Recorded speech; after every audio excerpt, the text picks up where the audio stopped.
అలాంటి అగ్నిగుండాన్ని ఇంకా వేడి చేయించాడు. రాజాజ్ఞ తీవ్రమైనందున గుండము మిక్కిలి వేడిగలదైనందుకు షద్రకు మెషకు అబేద్నెగోలను విసిరివేసిన.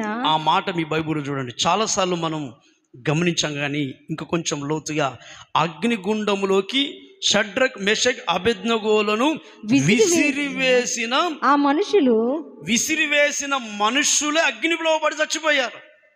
అగ్ని జ్వాలల చేత కాల్చబడి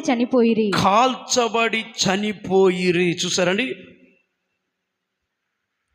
విసిరివేసిన మనుషులే చచ్చిపోతే అందులో పడ్డల పరిస్థితి ఏంటండి? బూడిదైపోవాలి కదండి. బూడిద కాదు కదా, అసలు అగ్ని వాసన కూడా తగలకుండా మరణం నుండి నిరర్ధకం చేసి, మరణం అనే చావు నుండి వాళ్ళని గెలిపించి బబులోను సామ్రాజ్యంలో వాళ్ళను ఊరేగించాడు. చప్పట్లు కొట్టండి గట్టిగా, ఊరేగించాడు. నెబుకద్నెజర్ రాజు ఆశ్చర్యపడిపోయాడు.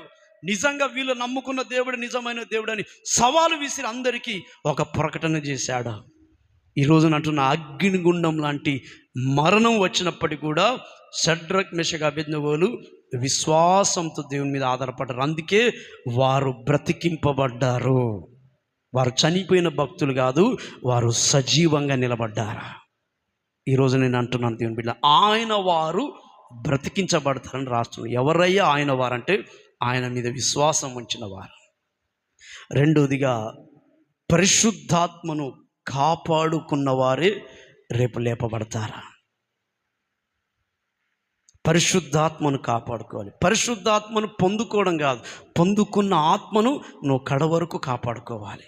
ఈనాడు ఎంతోమంది పరిశుద్ధాత్మను పోగొట్టుకున్నారు, పరిశుద్ధాత్మలో చల్లారిపోయారు, పరిశుద్ధాత్మలో వెనుకబడిపోయారు. చాలామంది ఆత్మీయ జీవితంలో దీపం అనే వెలుగు కాంతి తగ్గిపోయింది, ప్రకాశం తగ్గిపోయింది. పరిశుద్ధాత్మ దేవుడు అనేకుల హృదయాలలో నివసించడానికి ఆయన ఇష్టపడకుండా వెళ్ళిపోతున్నాడు.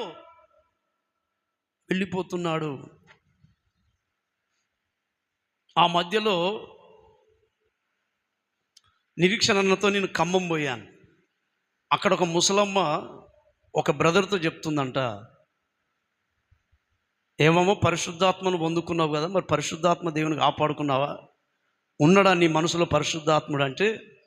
ఆమె చెప్పిందంట, అయ్యా నాకు వచ్చే బాధలు, నాకు వచ్చే కష్టాలు, నాకు వచ్చే శ్రమలు నేనే తట్టుకోలేకపోతున్నాడు, ఆయన ఇంకా నాలో పడి ఎక్కడ ఉంటాడు, ఆయన ఎప్పుడో పోయి ఉంటాడు అన్నదంట.